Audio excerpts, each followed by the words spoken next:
we're going to have some fun. Yeah, it's going to be great, yeah. And you have such white teeth. Like, look at your teeth. Thank you very much. Dang. I'll take that. I just had a coffee, too, so that'll right? go. I had a pumpkin spice latte over here, and I was like, I am willfully basic. I don't mind. My girlfriend will not stop talking about the pumpkin spice Oh, it's latte. insane. Yeah, it's a season. It's a season for a reason. I'm convinced that they put something in it that makes women joyful. Like, it's just, I don't know what it is, because I never liked it until suddenly I loved it. All right, I'm going to take a little sip. Yeah, it's all about the simple pleasures, for sure. I call them little treats. Mm-hmm. I'm such a little treat girl. I love pumpkin, too. Pumpkin pie is my favorite pie. Is it? Oh, yeah. I need to get back on the pumpkin pie thing. It's been a while since I've had some good pumpkin pie, but it's about to be abundant, I think. Oh, yeah. All right. So, alrighty, let's go. Yes. Hi again, fam. My name is Jess. I am your host of For Creators by Creators. We are a show for content creators, musicians, artists of any time. Blah, blah. I'll start that over. Okay. One more of these. We there. This is my process. Yeah, I love it. It would be weird if we could just nail it. Yeah. That would be so strange.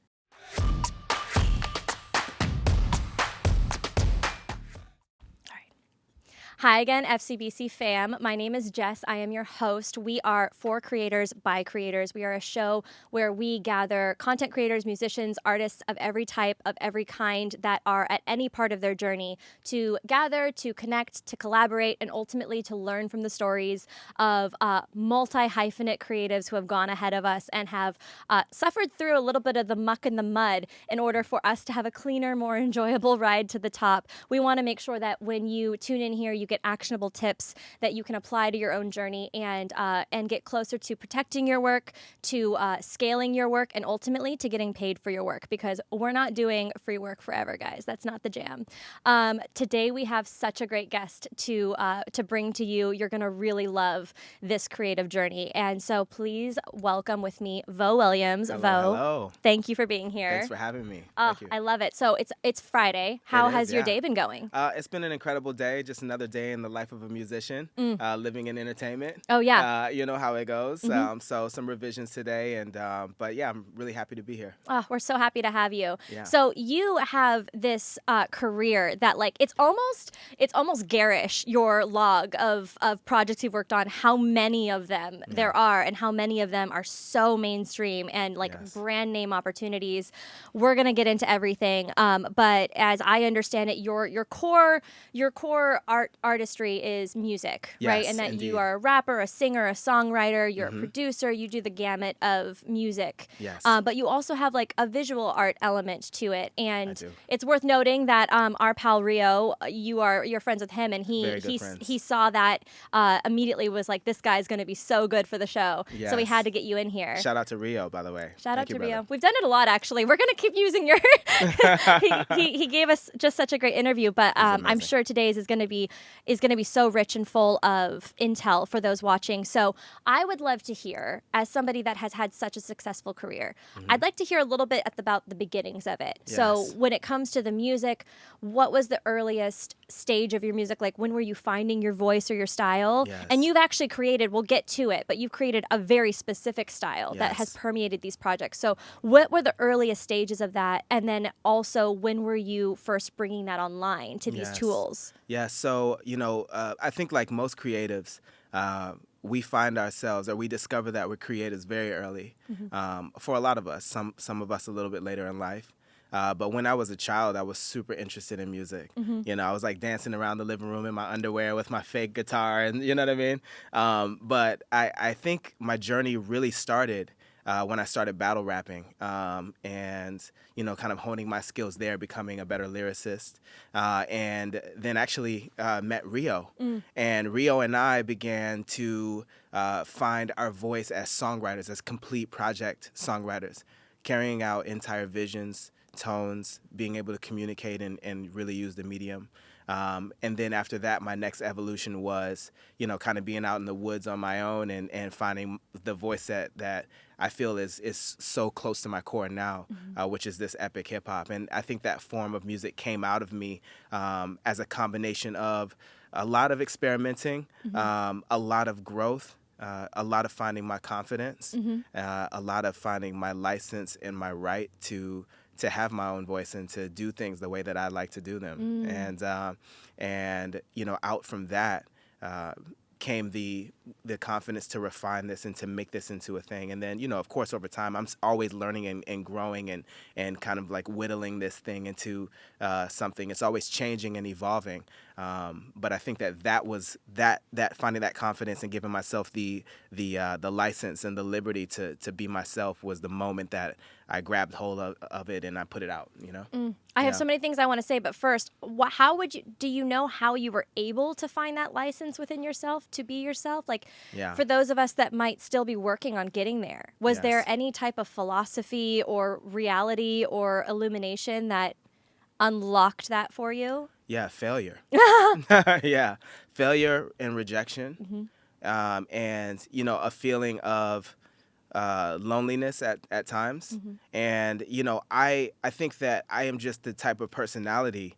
And there may be people who relate to me on this aspect. It may not be the same journey for everybody, and how they respond and react to these moments in our lives. But I'm the type of person where I can't be down for too long. I hate to feel down, and the moment that I begin to feel down, I reach inside of myself and I find the fight. And I think that that's where my confidence came from. So I was just. Yeah, I was sick of not being able to do what I loved, and I said I'm gonna do what I love. It's gonna happen. Yeah, it's gonna happen. Yeah. Oh yeah, and then obviously multiple things, many things came from you having that realization. Yes. And you mentioned it briefly. I want to give time to it later, but can you quickly maybe define epic hip hop as you've developed it? Absolutely. Yeah, epic hip hop is essentially hip hop with a larger scale. It's a bigger sized hip hop. I think the most kind of like slang approach I could put to it is stadium sized music.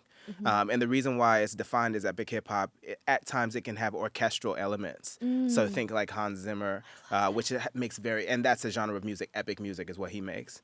But sometimes it could be a mix of like heavy metal and rock. But really, it's just about the size and scale of the form of hip hop. And why is this different than any other kind of hip hop? Well, popular hip hop as we know it and have always known it, the hip hop you're going to hear on the radio and in the club. I love this music, by the way. Yeah. It made me. I'm a massive fan of. I'm born of hip hop, but you're not going to play my music in the club. You're going to play my music in an arena, in a stadium, when it needs to be Can we big. play your music in the club, please? I would love to see some orchestral in the club. Yeah, well, Come I on. have some songs actually that work really well in the club.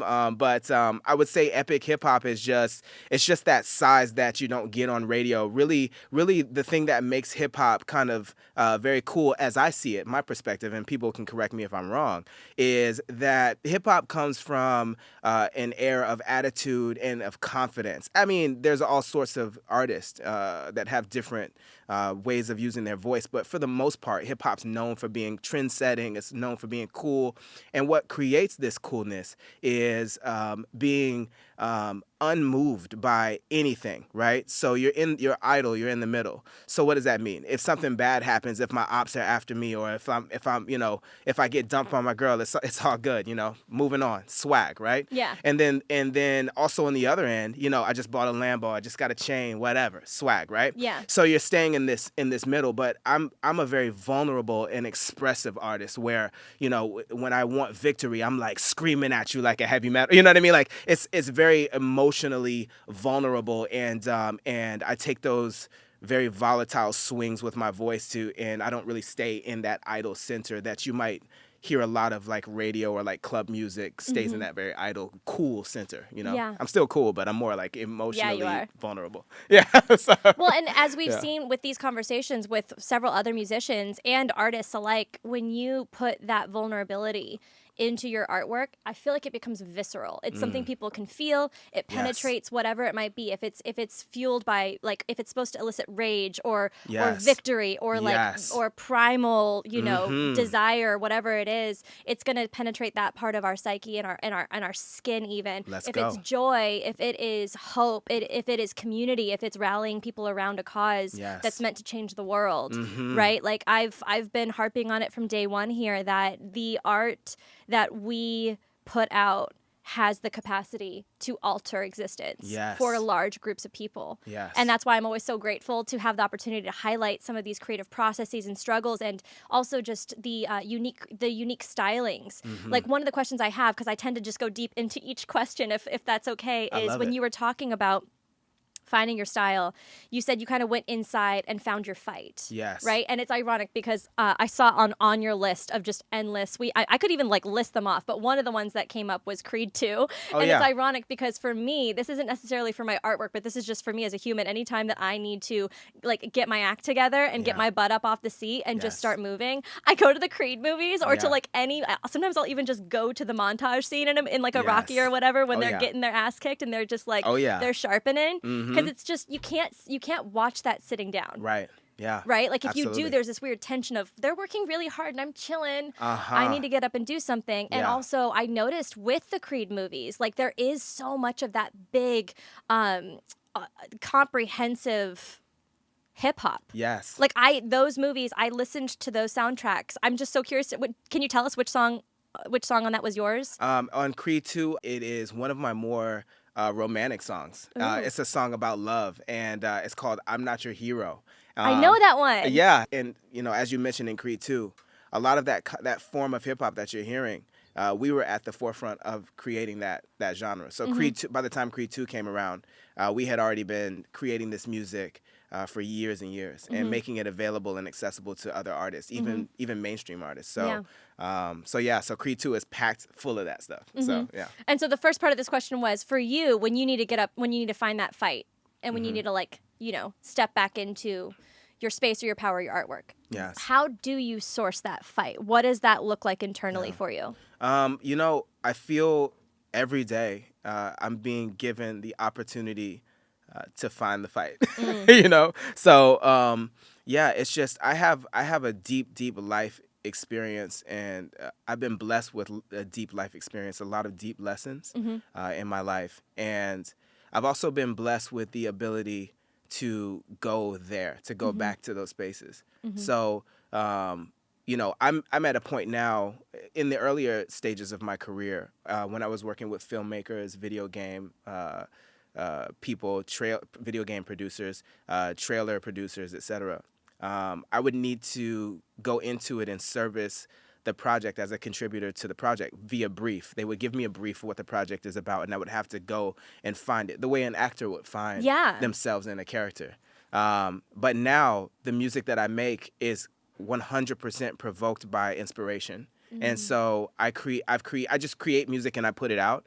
And now that I've established my relationship so deep in film and television, people can just more or less go to my catalog and say, oh, well, we want to put this in this or whatever. So to answer your question, it's really organic most of the time now, especially because if I feel something, I just make the song, Yeah. Well, and speaking of that, so again, with this show, we are speaking to creators who are either pushing against the desire to actually create in worlds that they might not have that freedom to do, or they've been doing it for long enough that they've found their art or their niche, but they're struggling to monetize it or to make it into a business. And so with that being said, I'm curious, when you say that you'll just make the song when it happens, I'm guessing that means that you get to go into a place on your own, in your own, like, where you have sovereignty over the process. Oh, yeah. Can you tell us a little bit about what that looks like for you, like making stuff on your own? Yeah. So, inspiration strikes at weird times. Sometimes I'm just driving, I'm stuck on the highway, and I'll hear an entire song, put that down in a notes process. And then after that, I'll either bring in a collaborator. I know a ton of very talented, incredible musicians, and also people who give great feedback and take my ideas to a different place, which I enjoy often too, because then I get to enjoy a new song as well if they completely change my idea. I love it because it's like, oh, wow, this is a great song. Or I will go in and I'll just start working. I'll start producing myself, but I can see the bones and the soul of the song before I even move or before I touch anything. And then it's just about execution and finding the right sounds, finding the right words until I'm able to piece together this thing that I see vividly, it's like if I see blue in my mind, I'm mixing colors until I get that blue that I see. So really the process is just about matching what's already finished. You know what I mean? Gosh, that's gorgeous. Yeah. Wait, so has that always you. been the case for you from early on? Have you always had such a clarity vision? Yeah, well, I think I've always had a clear vision, but the older that I get and the more experience that I get, the more people I collaborate and that I learn from, the more vivid and the more rich my visions become. Because my visions, just like anybody else's vision, is limited to what you know is available or have access to at times. Sometimes our imaginations can exceed that, but I really truly believe, for the most part, we create, or we try our best to create, based on tools and elements that we know exist. So the more I grow as a musician, the more I learn, oh, this thing, that thing, oh, this, wow, this piece of music theory that I didn't know before. I imagine things with these new tools and through the vision of these new things that I've learned, and then I'm able to go in and execute based off of that new tool set, that new skill set. Well, and speaking of tools and skill sets, so one of the things that was like a profound moment that Rio had shared was that he self-learned through YouTube, through just opening some of these technologies and just kind of playing through it. Yes. What was the journey for you in learning the end-to-end process? Did you have a long-standing history in some of these tools that are required to produce? Did you have Not to at learn all. everything raw as well? I had to learn everything raw. And at that same time that Rio was learning, it's interesting that I was there, you know. I was with him because we were partners in music in the very beginning stages. We were like Timbaland and Missy Elliott, you know. And so, yeah, a true testament to him and for having the discipline and the resourcefulness to find what he needs in order to grow. And I'm the same way. I think a lot of us are that same way. I think even this show is going to be for somebody that kind of tool, you know, that they go in, they learn something, and they apply that to their life. So yeah, I think we all do it. But yeah, I would say that's a huge part of the process, and I still use that today. I love that so much. That also blessed me to hear you say that, because that's the vision, right? And I think that it's such a unique temperament to see something, to learn something brand new that you had no perspective on before, and then to want to create a blueprint or a map or some type of resource or philosophy that can guide others that way. Yes. It's the complete opposite of this idea that creatives need to be, you know, nipping at each other to keep competition level or whatever. Instead, when you're able to knowledge share, and when you're able to collaborate, and when you have another person on the journey with you, it sounds like with the right perspectives and the right passion and the right intentions, that you are able to tap into some real magic. Oh my goodness, yes. If I could add on to that, I would say that collaborate as much as you can, because when you collaborate with people that you believe in, that you truly authentically believe in and connect with, as long as they are off on their journey and pursuing the same North Star, or looking to find that same thing, greatness, you know, financial independence, whatever it is they're in it for, as they grow, you will forever grow with them.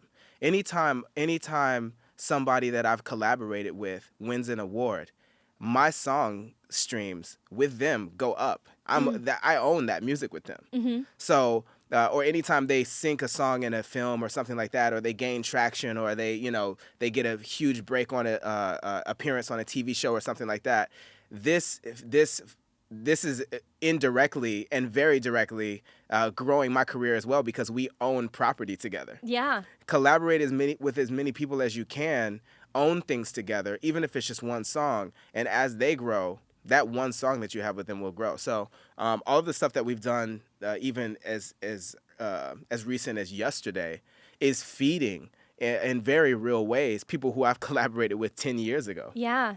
You know? And it absolutely, I remember that one of the like really jolting moments for me, and I don't remember how this came to my mind, but I remember I was trying to explain to somebody how I view collaboration amongst people, and how I don't want to subscribe to pit it against each other competitiveness, especially as a woman. Yes. That's just part of like our culture, is that there's the expectation that if you give away any part of your pie, any slice of it, then you're going to go hungry. But actually what people don't realize is that when you collaborate with intention, when you collaborate with integrity, you're not giving away your slice of pie. You're starting a factory of pies. Like, you're going to feed everyone. And then it just keeps going. You can open multiple. Start franchising those factories. Like, listen, I got to give you props because I have goosebumps. I have goosebumps. Listen, what you're doing here in real time is so valuable because you are an incubator. You are a creator of a platform. You are the stadium for all of those who play the game to come inside and play their game and win and lose against each other. But you are the stadium. You always win. And I think that's a huge thing that a lot of people don't. That's a perspective a lot of people don't take. Is just be bigger than the game. Be bigger than the nitty gritty. Be the game. Be a creator of opportunity and, give somebody the microphone so that they can share their voice and everyone will flow through you in order to get to the next level. So, you don't have to be a competitor. Be a provider for the competiters. Yeah. It's like arms dealing. Oh, yeah, right? In what Let way? them fight, I mean, not in a negative sense. Obviously, I'm pro peace, and I definitely I say end all wars. But I mean, like when you create a platform, it's just a different way of understanding what I'm saying, which is like if people are gonna compete, if they're gonna scratch and claw at each other and play a small game, provide the weapons for them to do that, or provide the battlefield for them to do that, and eat off of all of it. We're stronger together. That's it. 100%. And actually, when you were painting that picture, is it weird that my mind saw this battlefield full of people that are prepared to fight, and instead we play one of your songs and everybody's dancing? There you go. And we've got like the most epic flash mob ever. Yes. It's peace and it's production. You know what I mean? I love that visual. I think that That's obsessed. great. That's a music video. Right? Can I just watch? Listen, I love it. I'm the least musical person you'll ever meet, but I am. And actually, that brings me to one of my questions, because rap music has always been like my yummy little sweet spot, and Yes. I haven't as my temperaments and my seasons of life change, there's certain that I gravitate towards more than others, but I think it's because as a writer, like that's my core skill set as a creative. Yeah. As a writer who studied Shakespeare and who studied the origins of the English language and who spent so much of my life immersed in text, especially immersed in subtext. The amount of content that's put into a rap song eclipses all other forms of music, in my opinion. Wow. And so I've always responded so strongly to the lyricism Oh my goodness. of rapping. You are so spot on. Oh my goodness. Well, and I'm sorry. I'm not trying to cut you off. I'm just blown away. No, that you're is so sweet. incredible. Well, and because it brought to my mind when you said that you found your style battle rapping. Yes. I can't imagine something more challenging than having this particular genre This is insane. that you then have to do improv under pressure with someone probably shading you in front of people and maintain it and make it better than theirs. Yes. Can you tell us, for those of us that either have or haven't, I mean, if you haven't seen a battle rap, go see it, because it's gonna entertain. But can you tell us a little bit about even the amount of mental acuity it takes? Oh, it is. I learned a lot of lessons battle rapping. It's a very emotional space because there's a lot of ego, and people are taking attacks at you. And depending on when you do it, this is the start of my career. So I was like 16, and just like, I was not a man who was very in touch, or who was in the driver's seat of his emotions fully as much as I am now. Still not 100%, but we're getting there. But, being on stage when somebody's like disrespecting you and people are taking great joy in what they've said, and they're winning the room. And you still got to go. And it's just to have the confidence, to find the confidence. I don't know, maybe I was just a little insane. I have no idea. But really, you have to, as they're speaking, you have to listen and also be creating at the same time. Because yes, it is happening in real time, but you're also still problem solving all the time. Once you step on that stage, you're thinking of what they said, you're thinking how you can turn it back on them into what you said, and then you're also finding maps back to past experiences, problems that you've already solved before, and then using that vocabulary or those things that you've said before to twist them and make them relevant now. And then, of course, there's always just that bag of kind of like involuntary things that you can go to when you're stuck or you need time to think. There's always that bag of just like very general things that you will like go back to and kind of just like dance a little bit just to give yourself time to breathe, and then you come back into it. Now, when you hear it as a listener, you're just hearing one continuous rap. but all of that's happening at the same time. And you're making mistakes and you're coming back and you're like changing the flow. You're searching for the thing you want to say. Like I know I want to be over there, but I'm over here. So I need to figure out through words how to segue, how to bring the conversation over to there. How can I do that organically? I'm talking about horses. I need to be talking about apples. Wow. And then, by the way, a horse was eating an apple. And speaking of apples, so it's like that bridge and like bringing these words together and creating that journey in real time. It's wild, yeah. And you have to rhyme. And the English language is so limited. It's insane. It's insane. Yeah. You go into like the Italian language and everything rhymes Oh because my everything goodness. ends If with, I was a battle with an A or an E or an I. Oh my goodness, yo. Are you kidding me? Dude. I gotta start writing rhymes in Italian. I will. But you're right. I will watch that one. Truly, Yeah. that is funny. Sure. But okay, so with your music and with this unique art that you've figured out how to find your voice, create, release on your own in certain ways. You've had this very specific journey where that's feeding rather than necessarily. Feeding solely into artists or releasing it solely under your own name, you're putting the soundtrack behind some of the culture's most like top billing programs. Yes. I mean, again, guys, if you go to vowilliams.com and you go to his page, his one sheet page, there is like hundreds of titles from Big Brother to like I said, Creed 2 that are on there that you've been on. How did you find that fit? It really found me. I moved to LA and I was working. I had always been a musician. This is beyond my like battle rapping phase. Meeting Rio, making tons of music together in Florida. Then I moved to LA, and to support myself, I was working as a graphic designer, as a visual artist. I was actually working with LMFAO. The God, band I've been to LMFAO? so many LMFAO shows at Warped Tour and Bamboozle. Oh See, my there goodness. you go. So I was working with them a lot, and they provided me a great opportunity to feed myself while I was here. Worked with a ton of other clients, McDonald's and stuff like that. And then one day, I was always making music for fun. One day, a friend of mine reached out and said, "Hey, I have a buddy coming into town who is looking for a rapper, and he's never really made hip hop ever, so he needs somebody who can kind of like lead the session and help him get to a rap song for a project that he's working on." His name is Dan. This was maybe 12 or 13, 14 years ago. I don't know how. It was a long time ago. And Dan is still my very dear friend to this day. But Dan and I got together, and because he didn't make hip hop, he was very open. And I love that, because here's this incredible musician who can play anything. And he's open, and so we worked together, and I had this crazy idea for him, and that was my first true supporter of the epic hip hop sound. We put that song out through Sony ATV Extreme Music, which is a film television library. Okay.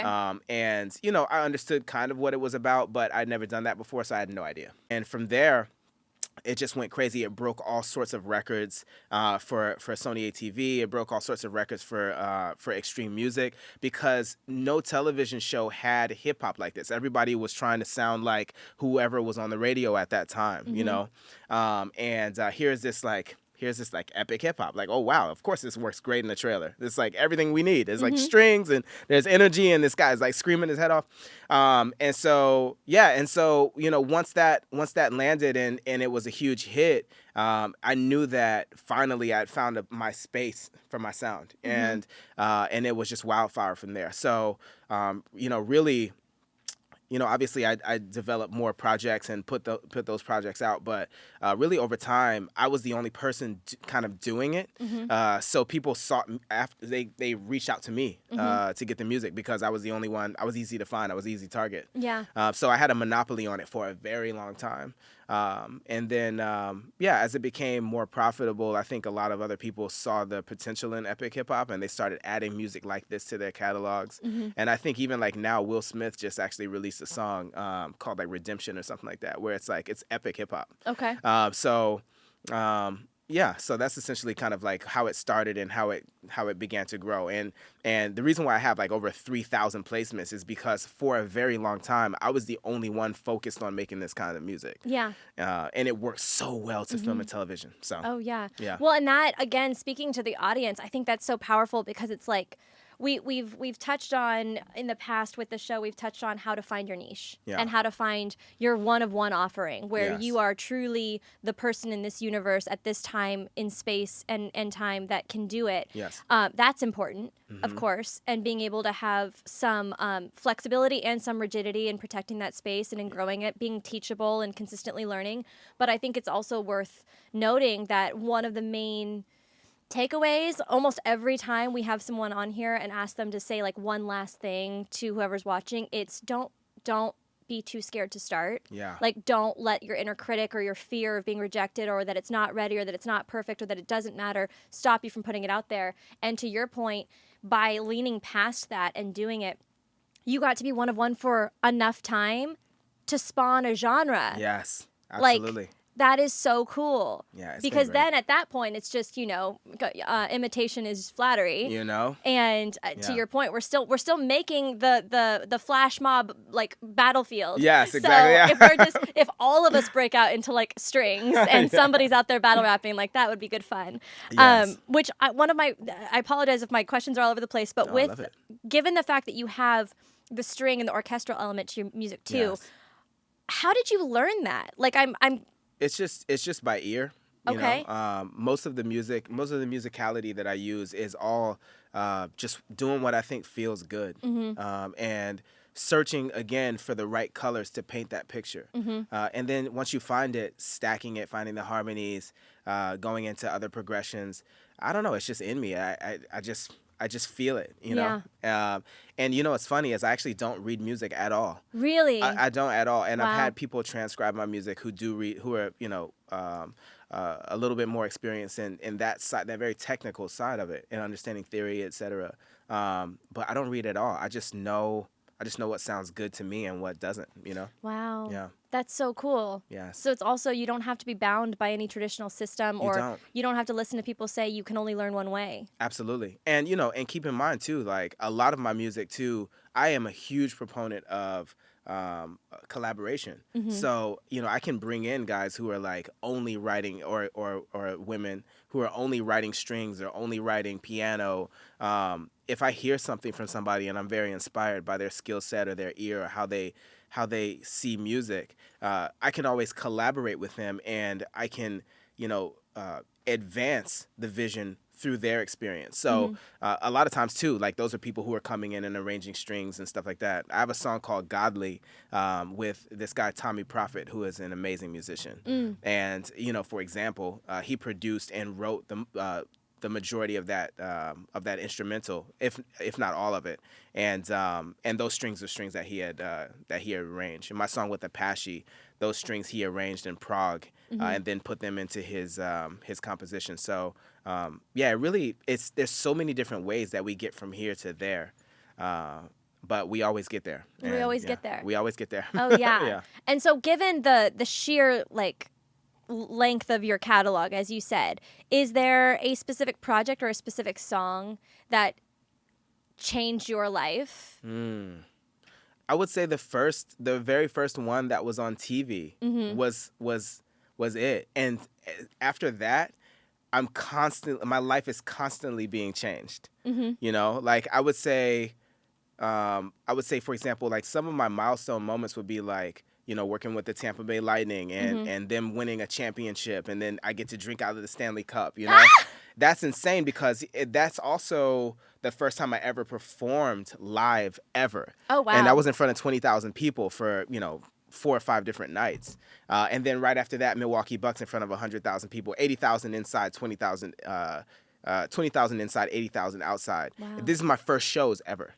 And so I would say those are life-changing moments, but then also the Olympics moment with the Italian rhythmic gymnastics team, for them to use my music on a global stage, and for everyone around the world, all the top athletes of every sport being at that pinnacle of sports. And then here's my music in the competition that they're using in order to get their medal, that is a life-changing moment. And they did win bronze for that, by the way. And so it's like, there's always stuff, and there's things that are coming that are going to be There are life-changing. things that are coming for But sure. that first one, though, oh my Well, and goodness. guys, anybody like that can hear us, please, if you get nothing else out of these conversations than this, every single one of us has said, the first one changes everything. The first one. time you put it out there, the first time you get paid, Yes. the first time you have someone validate that this is marketable, the first time that you're able to have complete sovereignty over the beginning to end experience of Yes, it. yes. Like those firsts change your life. So if you're scared to start, stop and just do it. Just do it. because everything can be different. I've been doing a variety of creative work for however long, and there's always been those moments of a first. I think I mentioned in a previous episode, the first time I got paid $100 for one of my articles. I have it framed in my house still because it shows not only is it my favorite magazine of all time, shout out Bella Grace, but it was the first time I saw someone be willing to pay for something that came from my mind, right? Yes. And it reminds you that there are people out there that not only care about your art, but that are willing to spend money on it, right? Yes. That's so important. But then when you do something that is slightly scarier than that, maybe, when you do something that there's risk attached to, and for me, that's been this podcast. The moment we hit go, we hit go hard. Like, Yes. we're in the studio for hours at a time, just trying to make sure we're getting the content that's going to be helping you guys at home. And it's been so fulfilling. You mentioned, like, I love this work. Yeah. And I realize that this is something that is just such a core part of you. Yes. And that's felt when you're doing something that you're putting a lot of yourself into, that you're pushing past fear to produce, and that you're involving other people along the way to make sure it's rich and has multiple perspectives and is something that can last. Yes. Right? Yes. Yeah. Listen, hallelujah. Yeah. I feel that 100%. Oh. Yeah. It's like, the materializing of your ideas into something real is like, God, it's so magical. So magical. I mean, here we are. Here we are. We're sitting on your podcast talking. And like, even for me, like, I feel this moment for me is so strong because I feel the opportunity to be heard and to be seen. And, just being here with you and the questions that you're asking, like, this is a powerful thing. And it's come out of your mind. And here we are, like, it's incredible. People who create, I would say, are the closest things to being genies or gods, depending on what you believe in. But to just like tap into these things that the world needs and to listen to that voice and to do the work that we're being called to do. It's for everybody. So here you are. You've created this thing, and I needed this. Oh, well, Thank you. Again, this is already I can already tell it's such a good conversation that so many people are going to have. An evergreen conversation that we can come back to, right? Yeah. And thank you so much for all those kind words. I actually have an incredible team behind me that have helped carry the load and push this across the finish line. But to your point, a lot of the creative elements fall on me end to end to do, and that has a different level of responsibility. Yeah. Which for me, as a with the mind that can often find an excuse, to me that has accountability that continues to get the work done, right? And so I think that you've mentioned having the right collaborators, having the right team, having people that can flesh out the sound, that can bring their own perspective to it. That's so important. I also think it's worth touching on, if you want to discuss about it, when you have to be careful who you let in your ear. Ooh. Like, has there ever been a moment where you've taken on and obviously we don't have to name names, but has No, there of ever course been a not. moment where you've taken on a collaboration and you've seen that actually could have yeah. sidestepped your career? Oh yeah, 100%. Oh man, I feel like he's like sitting right here with me. But it's funny because when you are leading with good intention, and you know what your North Star is. For me, my North Star is history. And you find people who come into your path, and it's impossible to know who you're going to resonate with. If it's a synergy thing or if it's just a bad actor or what. But I give myself grace for that because I'm just here doing the work and I know my intentions are good and I know good people are going to come and good people at bad times in their lives are going to come. But I've had that and, I just kept moving forward and I kept on my good intention. And Rio is a lot like that also. As long as I've known Rio, he's always operated from good intention. Yeah. And he inspires me as a friend and as just somebody in my life to move in that way as well. But I realize that when that happens, I don't have to close my gate so strongly because I trust and believe that if I continue to show up consistently as myself and with good intention, that people will know. They will know. And those other people, if they continue being who they be, they'll get their lesson in due time. And the person who I'm thinking of, there's only one in 15 years, 14 years. That's pretty good. Only one. And I actually share them with 10 other people in my industry. Oh, wow. They are like the one, that one person. They are the one that we don't talk about anybody else. And I'll meet somebody who doesn't even know me, who's never met me before. And I'll say, oh, I did this, or I worked on this with this person. They will say, oh my goodness, have you ever met da-da-da-da-da? And this is what they tried to do to me. And it's exactly what they were trying with me. And yeah, it's just good intention and bad intention. If you're as consistent with either direction that you take, you will develop that reputation. So yeah, fortunately for me, I wasn't an isolated incident. So it happened, and people aren't blind to who's who. Yeah. Because they kept being bad people. Yeah. So I'm safe. But yeah, I mean, how do you know? How do you know who to let in your orbit? Sometimes you do, sometimes you don't. But you just, as long as your intentions are good, I think that things will always sort themselves out in the end. You know. Oh yeah. Yeah. And I mean, please, anybody that's watching or listening, we've said find the one of one, be the one of one as far as your artwork and your voice, but don't be that one in everybody else's story. Ooh. Anybody that's watching this, anybody that we have any type of access to, I've been ending the show by saying, like, let's be kind. This is a hard moment that people are living through all over the world. Oh, yeah. There's such a variety of struggle happening right now, all at once. Yes. And we have so much information telling us. How do you block out the noise to focus on your work? You know, I think it's just in my personality. You know, I am a very determined and focused person. When I see something that I have to have, that's it. That's all I see.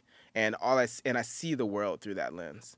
And very much so not in a way to where I'm like creating like transactional relationships with people or like using people.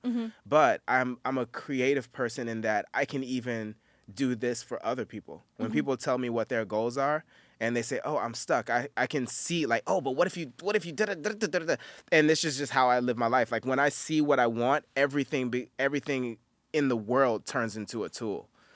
So yeah, I don't know. Fortunately that, and also I'm so immersed in my work that I have a very small circle of influences and people who are taking my mind space with a communication in time. So, and that's always been in my personality too. I'm not a guy who is like, I love people. Obviously, you have to love people to think about people and make music for people, to help people change. You have to understand people to be a great artist. You have to understand people to make timeless and classic music. If you can't see people, you can't write to the atomic core of the human experience. Ugh. So I love people. I know people. Yeah. This is my job to know people. But that being said, I think I'm just so busy that I'm not like the barbecue guy. Like I'm gonna come to your barbecue, but I'm just like, it's not that I just don't really. Yeah, it's not my organic like Sunday is to be like surrounded by a ton of people. I think I'm like more introverted in that sense. So there's not much noise for that reason also, because I'm not surrounded by like an army of different folks and managing that and working on that. So yeah. And you just said something so beautiful, because I think maybe the goal for those that are led by their art, right? That aren't led by the desire for fame, that aren't led by the desire for wealth, that aren't led by the desire to disrupt, but those that the art is the thing that they're doing it for. I think maybe the goal is to move people. Yes. And you can't move people if you don't know them, if you don't understand them, if you don't know what makes them tick, if you don't know what's going to turn those lights on, if you don't know what's going to actually make them pause and either pivot or pay attention or tap in or change their perspective on something. Yes. So when you can spend that time really getting to know people. Yes. And that can go offline, guys. Like, talk to people at the grocery store. Buy a coffee for someone. Yes. Like, if you pass someone in need, like, see how you can help. Because to your point, the more exposure you have to humanity and the human experience, the more effective your art will be. That's it. If you want to speak French, learn French. Yeah. You know what I mean? Like, we're communicating, either visually or musically or through all these different ways.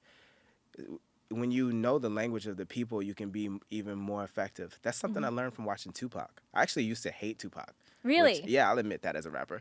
Because at the time Tupac was very popular, I was like very into like Wu-Tang and super, super lyrical rappers. And Tupac has a very, now I can appreciate him as a person who has found his own voice, but I can appreciate Tupac's voice as he's a great designer. And I mean that in the sense that my design aesthetic, my personal Vo Williams design aesthetic is bold and iconic because I put up a lot of billboards and stuff like that.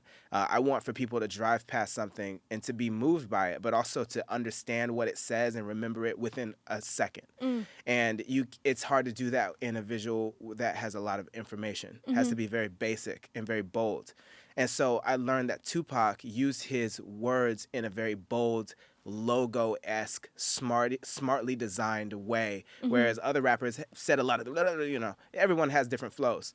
But Tupac spoke to more he spoke the language of the simple man and woman, the simple person who is like doesn't really have time to like study this or learn that, or maybe they're just not exposed to these things because they're in the hood, and their education is lacking, or we all understand the flaws in the education system. But he spoke to simple people, and he spoke to their emotions and the way that they felt about things in a very basic way, like Bob Marley also. And I think because he understood that, he was able to evoke something which made him, he's past artist level, he's mural level. When people are painting you, after 30 years after you've died on the side of like liquor stores and stuff like that, like, and you're a mural level, you're t-shirt level, and kids never even lived during your time. This is when you know that you've left something timeless and classic. And I think that to your point, I think understanding the people, speaking the language of the people is the only way that you can move those people, Oh, yeah. And it's so interesting you shared that example, because as you were speaking, again, my language for artistry tends to be rooted in writing and in literature, right? And so Tolstoy and Dickens, like these artists that are iconic, that have us rooted firmly in the idea of literature, wrote for the everyday person, wrote for the person picking up a newspaper, or wrote for the person that might be less educated than the elite. And what's so interesting is that they were able to achieve this iconic, legendary status for that broader scope of people that often are overlooked. And we cannot overlook the common man. I think we're seeing that in politics. I think we're seeing that in society, in culture. You can't overlook the common person, because the common person has that core struggle, that core tension, that core desire, that core dream that all of us do. And I think we can get so caught up in the minutia of trying to be genius, or trying to be to be like Art Nouveau, and to be avant-garde, and to do something new and interesting. And a lot of the time you can achieve that without trying. Like, not to say you can't, you have to try it, you have to put the effort in. But you don't have to try to be special in order to achieve something really remarkable. Boom. Right? Boom. And I think that that's even why, like I said, that's why the audience that we have in mind with these conversations, we're not just here to, talk about career accolades and to hype people up. That we're here to serve people that are struggling to get through their own journey.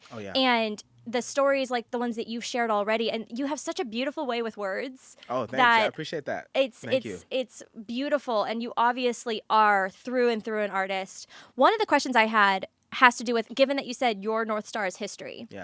you also have a very future forward approach, right? Like Yes. you have this futurist approach. Yes. And I know that you've already, dabbled in and you have projects pending within the Web3 world, and we've Oh, yeah. touched on that before. Mhm. I would love for us to talk about some of those projects, whatever you're free to talk about. Oh, yeah. And then I'd also love for us to speak to the audience of any creators that might still be fully immersed in Web2 in traditional systems, how and why some adaptation will be very valuable. Yes, absolutely. Well, Web3 is definitely the future. If you follow the money, and obviously it's not just about the money, but you'll see that most of the government is getting into Web3, and large institutions are getting into like DeFi and crypto, et cetera.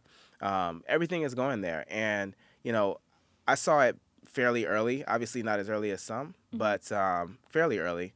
And I decided, listen, I want to be a pioneer in this space. I want to put my flag down, and that's why we created a project called Dreaming Giant. After years and years of trading other people's tokens and trading in cryptocurrency, we decided, listen, why don't we start a company and launch a project and a brand?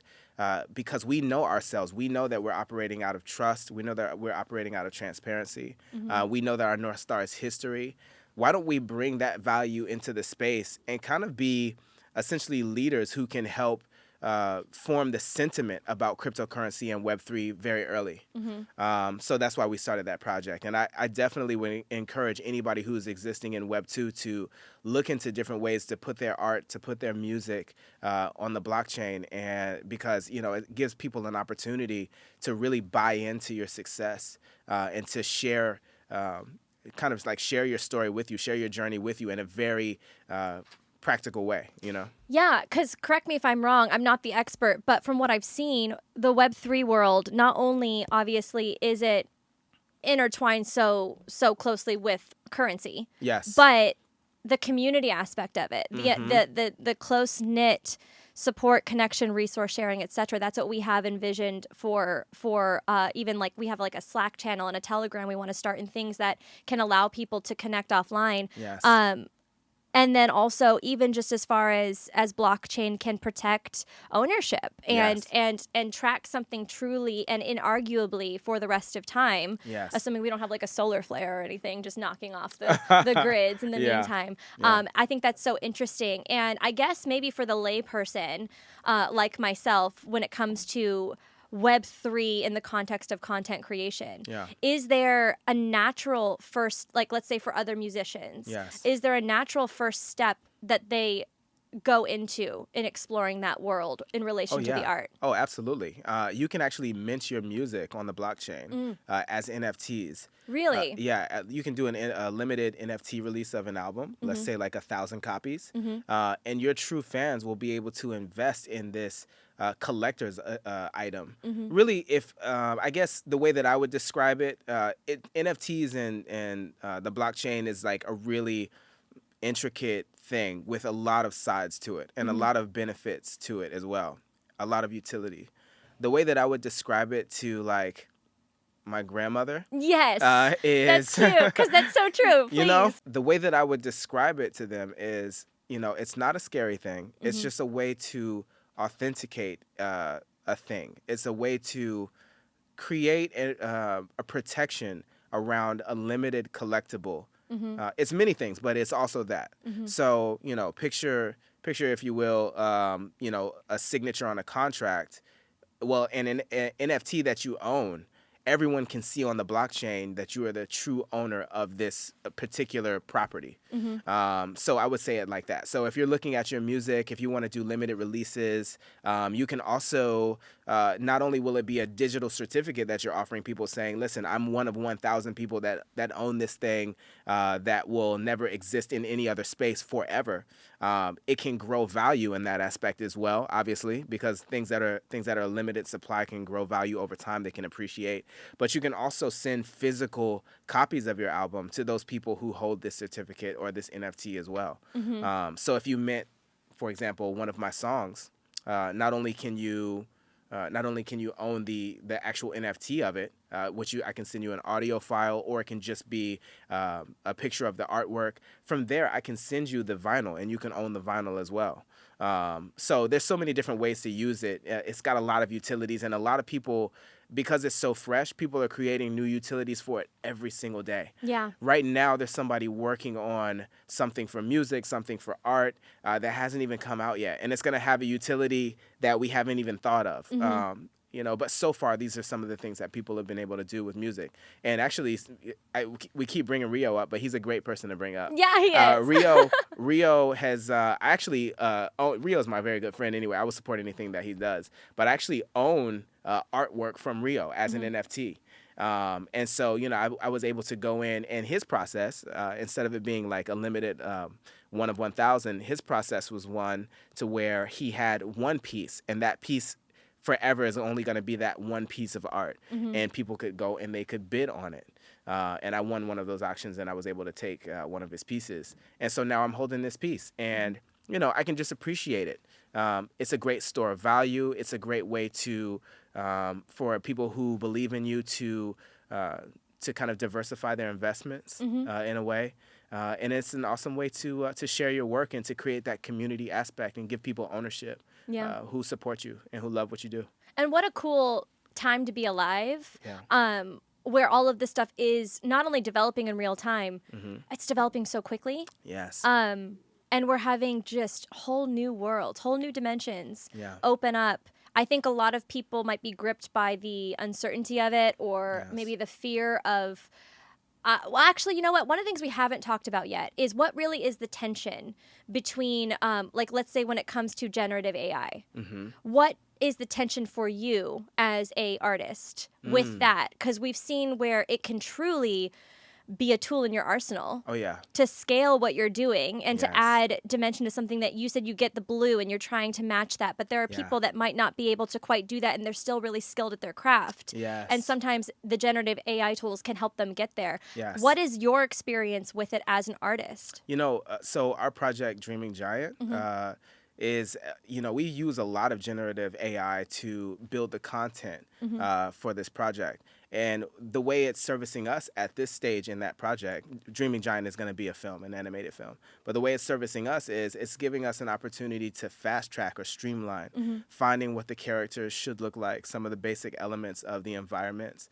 We can test ideas, and we can look at a very broad or general view of what some of our ideas are in the physical space. And it allows us to do this quickly. I feel I have sensitivity for people who are being affected by generative AI in the sense that they're losing their jobs because it will end jobs for sure. And this is not something that I like or that I support, But then I also think to myself, outside of representing people when they ask me to post something about legislation or whatever, outside of doing that, how can I stop artificial intelligence? And obviously, this is a very overused trope, but it's coming whether we like it or not.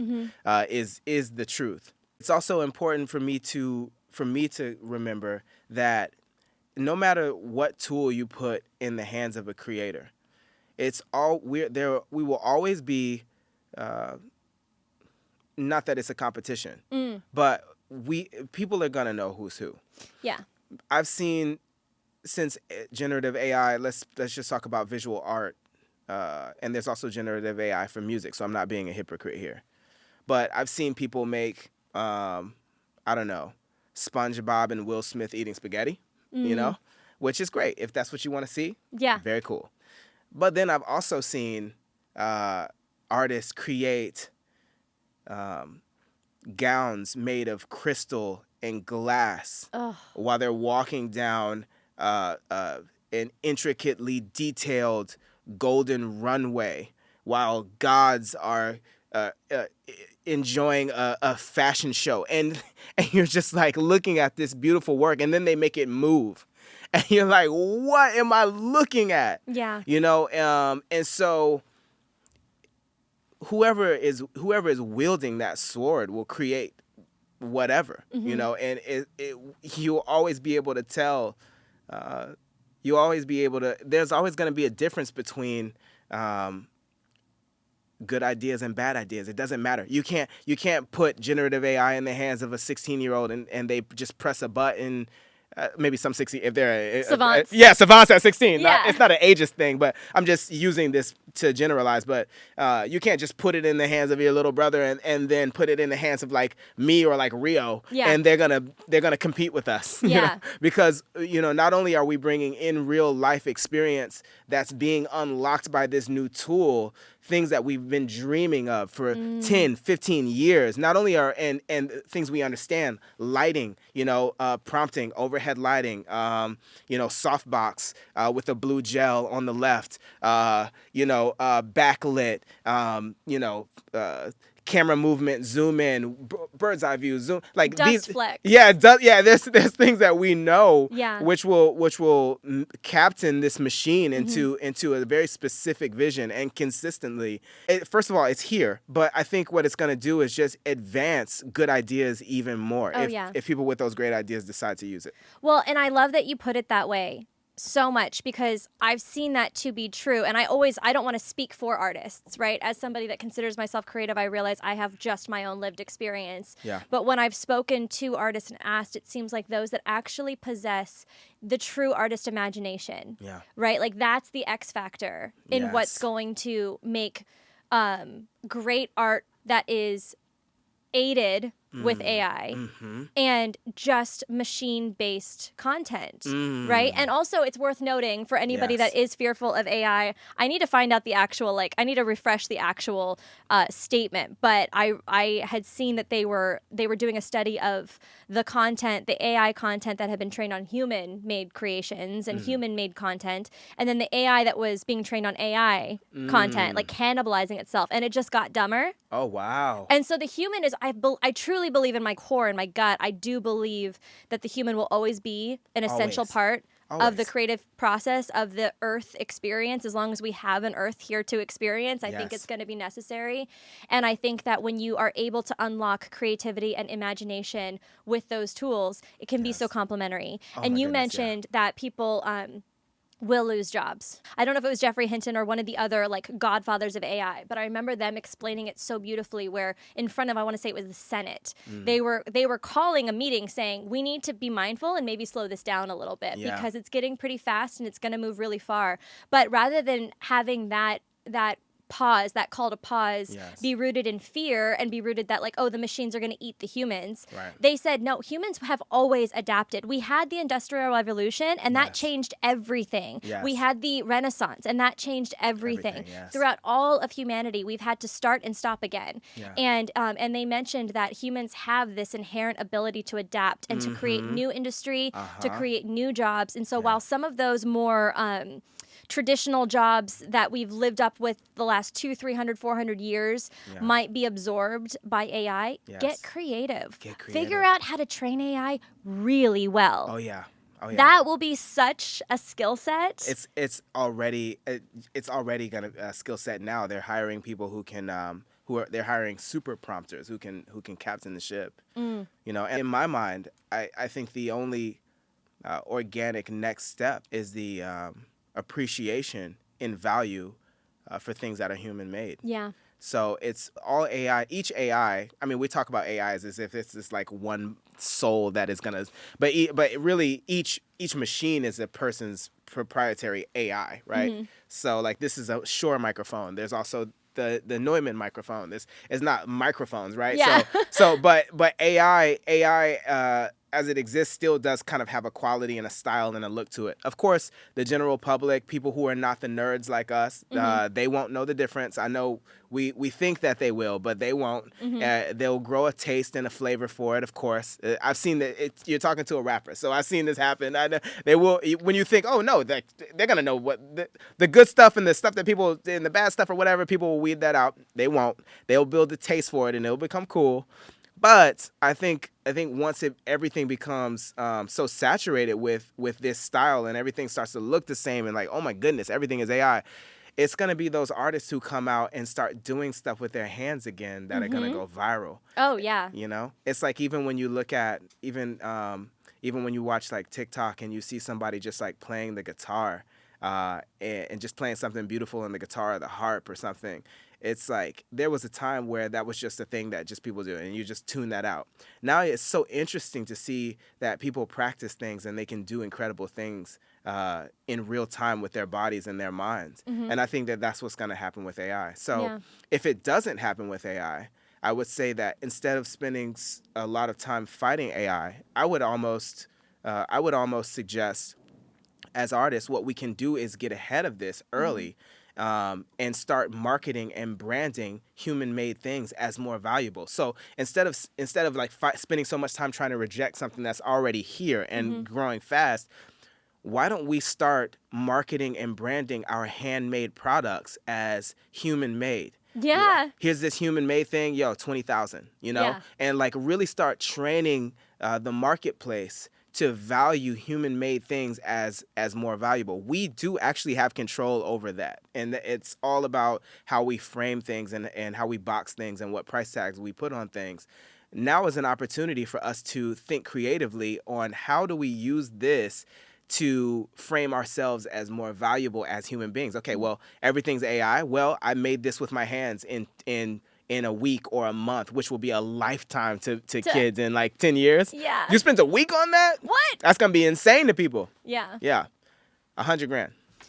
Well, and I think that you when you speak, there's so many, you elicit so many other thoughts. And one of the things that just came to mind was, in creating artwork, again, you have to figure out what's your intention. What are you fueling it with? Are you fueling it with the desire you're using AI to create something you never could because you want to see it for the first time so that you can then do something else creative with it now that you've actually seen it? Or is it that you just want to create something that looks nice and could be considered excellent and might be worth money to people? Yes. I think that the thing that we saw with the pandemic, and again, that's one of the reasons we pushed to make the investment and take the time to do this podcast in person, is we saw the human-to-human connection and how loud it is when it's gone. Yes. Like we get numb to it. We get overwhelmed by all the noise on the streets, especially in LA and New York and any of these cities. We actually oftentimes try to tune it out with like our headphones or whatever, right? We don't want to hear all the cacophony of living in this world. But when it's gone, that's really loud. And I think that if you could potentially create, if you're going to be using AI tools, things that are adding to, supplementing your creative vision, if you're doing it with the perspective of still eliciting a human reaction, if you're going to play that song, or if you're going to try and sell that piece of artwork, or if you're going to try and whatever you're doing with it, if you keep the human reaction in mind, you can't count out the human creator. You can't. You can't. There's no because way. Even AI's best chance at being sentient and sensitive and sensible is not going to be able to understand what happens when you hear a song and the first time you ever have felt that somebody heard your thought that you've been struggling with and made something beautiful out of it, or gave you a blueprint to get over a heartbreak, or to unleash your inner beast, or to do whatever it is that you need to do. Absolutely. And so I think that there's so much partnership, but to your point, the human needs to remain the hero, the champion, and the source, and the one served. That's the only way. There is no way around it. This idea that that AI is separated from us is it's something that I think has been probably created in like movies and stuff like that. And it's starting to look that way because it's getting so smart. But it's all based on us, and it's up to us to captain this machine and to give it life and to give it power. But yeah, I agree with that 100%. 100%. You always have to have that human connection, especially as it relates to art. And even if you're creating art to make a statement on machines, it's always going to be a perspective of how is this affecting humanity. Like you can't escape it. Yeah. You cannot escape it.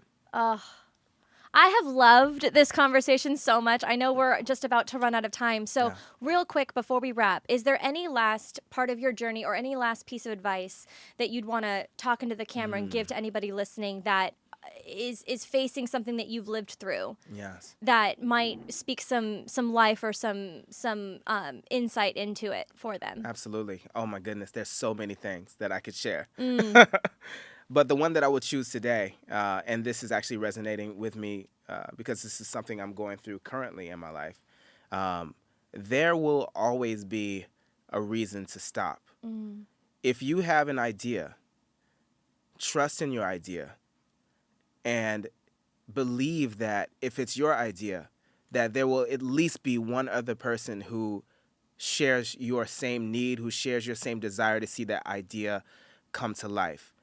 As much as we like to believe that we're in a vacuum and that we are alone, I truly believe most of our ideas are signals that we're picking up for us to then carry out and to deliver to the world, because there is a community, be it a small community or a large community of people who need that idea to be real. Move forward with it, make it happen. There will always be a reason to stop. At times it can seem that your idea is crazy and that it's worthless, and because people won't give it power with their affirmation, they won't give it power with their support, but you have to keep going. One other last thing really quick. I know that's super nebulous, but the message is there. The last thing that I will say is friends and family, especially friends and especially family, oftentimes will not be the voice of support for you. It doesn't mean that they don't love you. It doesn't mean that they don't want to see the best in you or to see you succeed. But we have to understand that when we have ideas that are truly visionary, and by definition visionary, that means that they're a very small percentage. And this is actually a statistic. Early adopters, visionary, late adopters. Da, da, da. This is a statistic. If you have an idea that is visionary, that is moving the world forward, there is a very small percentage, less than 1%, of people who will understand your idea, who will see the vision for how you can carry it through. Your friends and family, the people right next to you as the visionary, being also in that small percent would be, statistically, that would be an anomaly. An anomaly. So we have to give people grace that they don't see, that they don't have the vision, that they can't fully give us their authentic support in a powerful way. It's because they fall in a different percentage. They fall in that very still very valuable percentage of people who will then take your idea once you've already made it and you move past this stage. Your friends and your family are in that larger percentage of people who will support it, consume it, take it to the next stage, the late adopters. Exactly. Yeah. And then they'll take it to the stage with people who are catching it after the whole world already has it. Everybody's important. But I really wanted to say that because I know there's a lot of younger people as well who are, just really wish that they could be seen and feel understood. They really wish that the world around them would affirm and support their ideas and give them the green light to go. Like, now is a good time for you to do that idea. We believe in you. And oftentimes, if your idea is just that visionary, is just that new, you are that small 1%, the world around you, they won't be able to see it. So you have to push through that self-doubt. You have to push through the silence and the loneliness of being in that 1% as a visionary.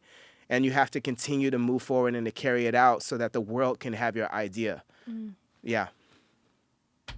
I don't think I can drop this mic, but I would try to, because that was so beautiful. And I think so on the nose with what so many people are working through. And I just want to thank you again for being here, for imparting your wisdom, for sharing your remarkable journey. I just know that anybody that comes across this conversation through time is going to be able to find something that will give them hope and that will give them action and that will give them intel.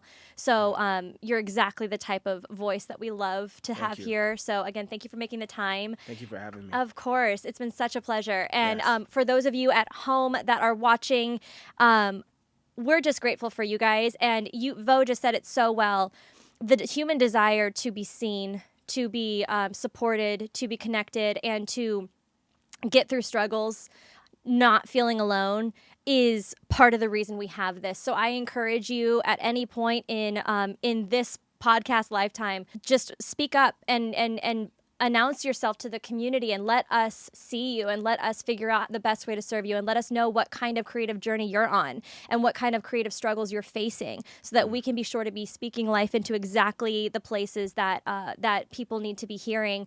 And in the meantime, like we've said a bunch of times, be kind to yourself, be kind to other people, have gentleness and patience because the world is about to, this country is about to really, really shake up in the next 60 days. Oh, yeah. If it's already a box of ants, we're about to see it light on fire. Oh, yeah. And the best thing we can do True. in the process of that is just stand alongside your fellow man and push yourself past the part of you that wants to react and see if you can find grace instead. See if you can find empathy instead. And I just think in general, it will go smoother for all of us. Yes. If you haven't already subscribed, please feel free to do that. You'll get notified every time we post a new episode on Wednesdays, which actually also coincides with when you drop new music, right? Oh, yeah. On Wednesdays. Every Wednesday. So the Wednesday this is going to be a big one. Let's go. Where can the audience find you? I'm everywhere. My primary platform is Instagram. Yeah. And that is This Is Vo. And then Spotify, Apple Music, wherever you enjoy music. And like I said, be sure to check out his site, vowilliams.com. I'm going to have everything listed, but just to get a glimpse into the sheer length of this cat, like I don't even think you have everything listed. I don't know. I haven't updated it in like a year. Yeah. So there's a lot. So, and we hope that you drew some type of inspiration from this. We will be back again with a new episode next week. And everybody have a great time until then, please. Sick. Thank you. Yeah, that was fun. That was really awesome. That was so good.